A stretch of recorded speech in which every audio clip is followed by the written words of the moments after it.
Hola, buenos días, soy Nico.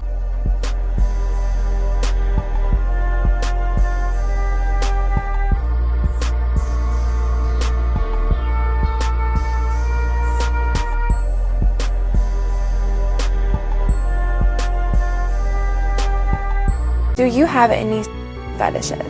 I do, for sure. Some that can't be said, but then also, like, a recent one, I'll give you one I can share. So, I think a lot of dudes have this, and whoever doesn't want to admit it, it is what it is. I just like the little, I like a little talking, so, little race play.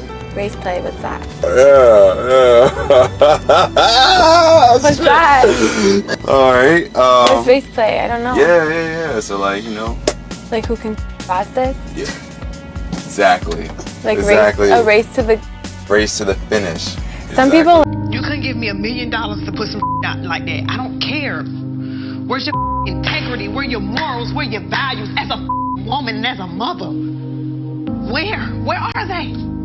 Editing Nico, I'm sorry, but the Nico's Vintage highlight, I think I said on my story it was going to drop today, but I have pushed it back to next Friday. We should be getting another installment in that series next Friday for the sole fact that I wanted to collect more videos and, basically edit it in properly. And those kind of videos actually take a lot of time. But yeah, I'll see you guys in the video. And today we are here to end off another wonderful week's worth of content. And today's video is actually going to surround something I've been lightly talking about more often concerningly, but before we get started, if you like this kind of content, make sure to follow me at patreon.com/Nicosaesthetics for more exclusive videos, weekly lives, and to be a part of the live streams that happen every Thursday, 5:30 CDT and 7 p.m. CDT. Still that Thursday, just with a break in between. Now, let's get on to the actual story. First and foremost, I want to clear up the misconception I had about queer as folk. When I did a video surrounding what seemed like a race play aspect, a lot of people within the Bdsm community basically came forward and educated me that the sub and dom relationship isn't inherently tied to race when a black person is a sub with a white person as their dom, but that the extremes that this person was talking about in this video is not the norm, and there's usually a level of care and aftercare afterwards. So I'm going to insert the video first, and then we'll get on to the actual examples of race play that I wanted to talk about. Hey, Queer as Folk here. I'm back from my Total Power Exchange training in the Mediterranean, and I'm just taking a minute from my London Fetish Week to address some of the comments that I received on my initial post. Specifically, I noticed a lot of comments regarding race play, and I want to say that master-slave play is a part of a spectrum of BDSM, and that's not necessarily there's not necessarily a racial component of that. And I'd like people to remember that if a person of color is a submissive and they're playing with a dominant who happens to be Caucasian, that doesn't automatically make it race play. In fact, absent an element of race play, it's just normal BDSM, normal master-slave, as normal as that can be, or any other sort of dom-sub dynamic.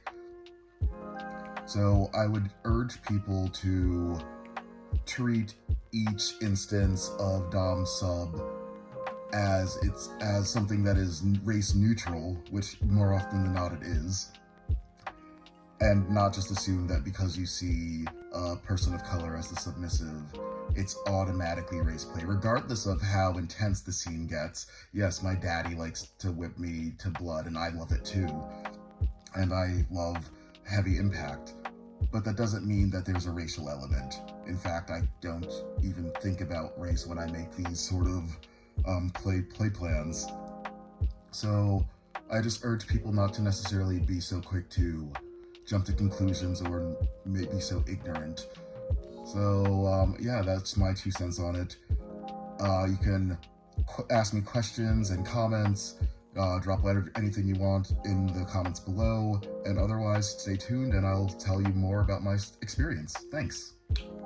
So as you saw in this video, he basically explained how being a person of color sub is not inherently tied to race play when your dom is a white person. And the only thing that added the aspect of race play to me was that it was an elderly white man whipping a black man, calling him a slave until he was bloodied. And he even expanded upon how he went to a European dungeon, like a literal castle owned by an elderly white man, where he was then beat and BDSM tortured for like 2 months straight. And he was like, oh, it was very enlightening and fun time. And he fed us well protein so that we'd stay muscled up while he tied us up, gagged us, put us in holes. I don't know. I'm not that into BDSM, so I don't know the exacts, but I did want to apologize for misunderstanding the dynamic just because it is an elderly, wealthy white man whipping a black man until he is bloodied and calling him a slave. But at the same time, once again, if we did try to attach race to every sub and dom aspect of BDSM, then it would limit the sexual exploration that black and brown people of color are allowed to experience, and I would never want to step on that ground. So once again, confusing dynamic in this particular situation, but I do want to apologize for any misinformation that I spread. But going forward, as you saw, race play is becoming more prevalent. And I can use James Angel as an example. One of my followers sent me that video and I'm like, was not expecting that, but it's good to know that this is also rampant in the heterosexual community. But there was a video that appeared on the timeline a couple of weeks ago that I never got the chance to talk on because I was too busy addressing a lot more pressing matters. It is about someone called Master Jacob. Nico, who is that? He is a white man who is heavily into race play and demeaning black people on camera. Please. Get down right here. Tell me, what the fuck are you? I'm a You're a fucking right? I'm a You love your fucking white king? I love my white king. You love when I tell you that you're a fucking away from me? Yes, sir. You're my fucking slave, huh? Yes, sir. Right? And I want to know why race play is becoming such a prevalent thing in today's day and age, especially with black and brown people agreeing to be degraded, for the sole fact that when people say, oh, it's just a fantasy, every fantasy is rooted in desire and or someone's truth. For example, that Carmichael situation where he did a Netflix series and he made the joke about his white boyfriend being the master's son that taught him how to read, and the white boyfriend rightfully was like, I don't like that joke, I don't think that's funny, but Carmichael did. And he continued to expound upon it in his Netflix documentary until it became a big social media thing that I never really addressed because, once again, more pressing matters. But I find it so interesting that people like to detach fantasy from the reality of their situation. For the sole example, Master Jacob, he appeared on the timeline going viral when he was basically degrading a black person.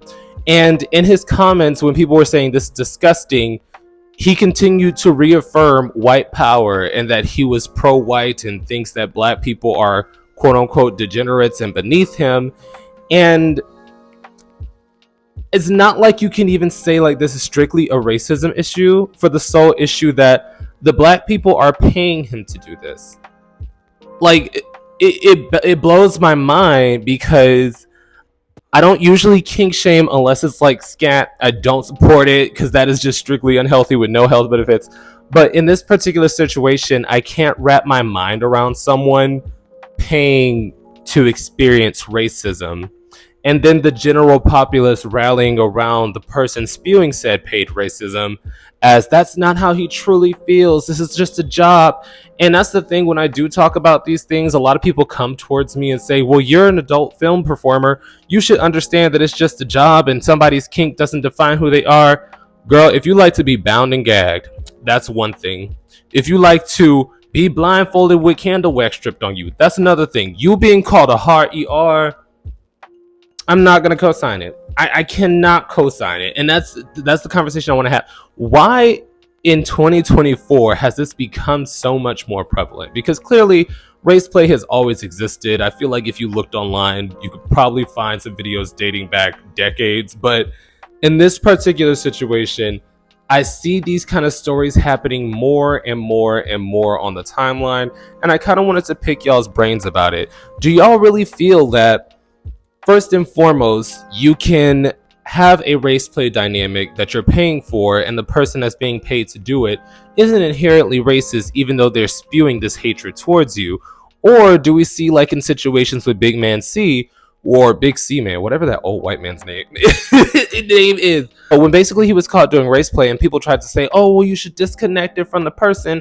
And then it came out that he was calling black people hard ERs and text messages when he was going back and forth with other performers. So I definitely want to hear your opinions down below. And hopefully this will be the last video I have to do on race play, but I definitely want to see where you guys stand on it. Do you believe that it's just a fantasy that doesn't necessarily cause harm outside of the two people dynamic? Or do you think that there's something that underlies it in general? Because personally, I don't like racism. I don't like prejudice. So I would not be able to inflict that upon somebody strictly because they said I will pay you maybe $300 to $400 to do so. But I would definitely like to hear your opinions down below, and I will see you guys next time. Boop. And now for a brief yet sincere shout out to this week's Third Eye Tier subscribers, Winwalker 2020 and Marky. Your continued support is greatly appreciated, and thank you once again to everyone who supports the channel.